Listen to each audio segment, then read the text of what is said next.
Welcome to this special edition of the Journal Editorial Report, our look back at the biggest stories of 2013. I'm Paul Gigot, and joining our final panel of the year is Wall Street Journal columnist and deputy editor Dan Henninger, editorial board member Dorothy Rabinowitz, columnist Mary Anastasia O'Grady, and assistant editorial page editor James Freeman. So let's get right to it. Dan, certainly a lot to talk about. What's your choice? Well, I think obviously the biggest story of the year was Obamacare, officially the Affordable Care Act. And it isn't just that it was a big story in itself, but it also has a story in what it has told us about the future of liberal governance.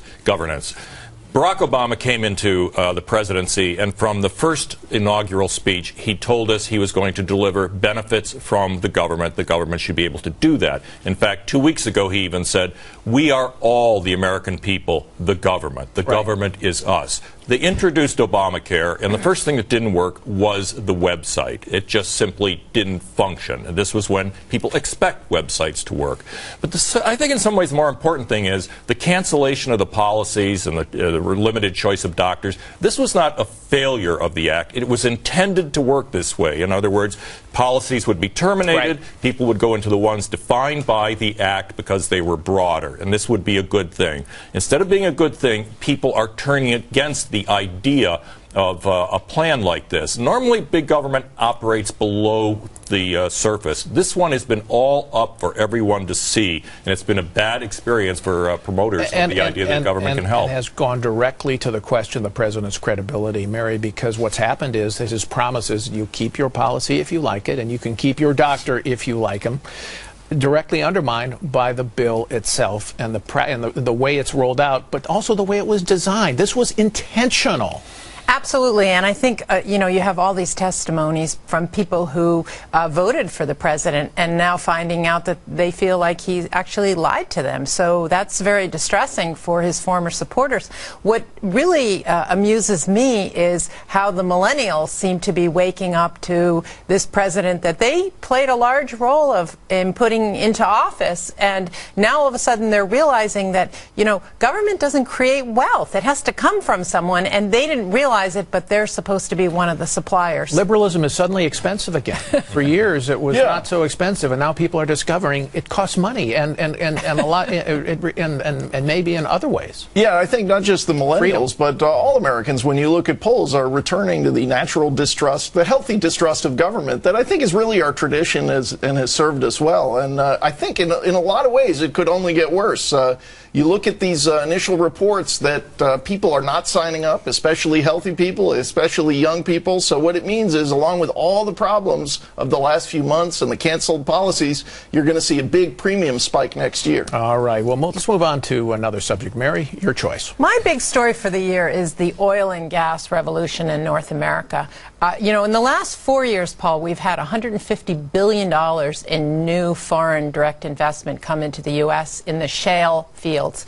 And basically what's happening is that we're having a gusher, an oil gusher. We have 800,000 barrels per day increase between now, per year, between now and 2016, where we'll reach 9.5 million barrels per day.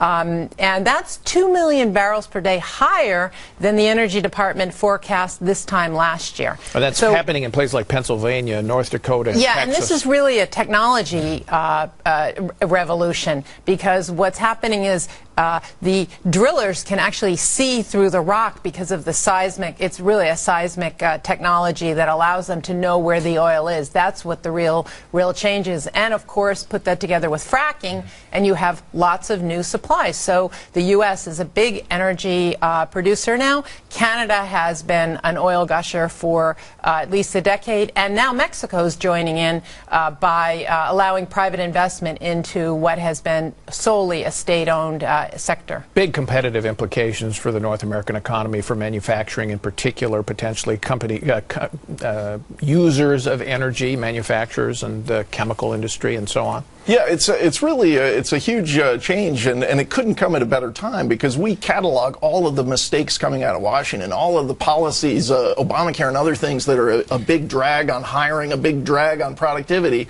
and countering that is roughly $4 natural gas makes manufacturing in the United States a lot more appealing and efficient and competitive. All right, let's move on here for the third, your story, James. Yes, I think the biggest story of 2013 was the IRS scandal, the deliberate targeting of Tea Party groups leading up to the 2012 election. And I think it's really, as bad as Obamacare has been, as positive as this energy revolution is, I think the IRS scandal is really the biggest story of the year, because it goes right to the heart of our democratic process. You're talking about an agency of the federal government attacking the opponents of the president, and really in a close election possibly having an impact on the outcome. Why is the scandal vanished then? I mean, it seems to have gone away in terms of, well, it's partly the mainstream media and so but on. They may not be able to stonewall forever, because what's happened relatively recently is that the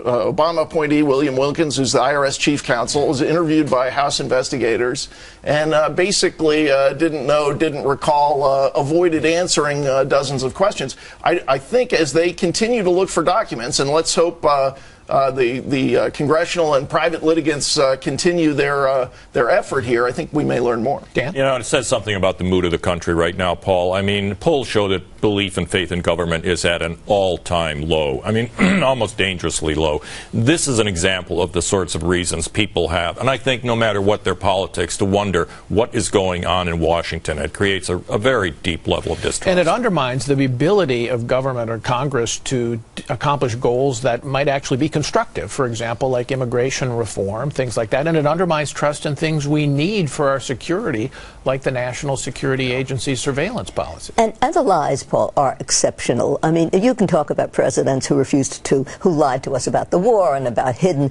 munitions and all of that, but when you got to Obamacare and that outright lie, this is the most permanent, incandescent lie that will live in the hearts of Americans. People can simply not get past it. All right, Dorothy, thank you.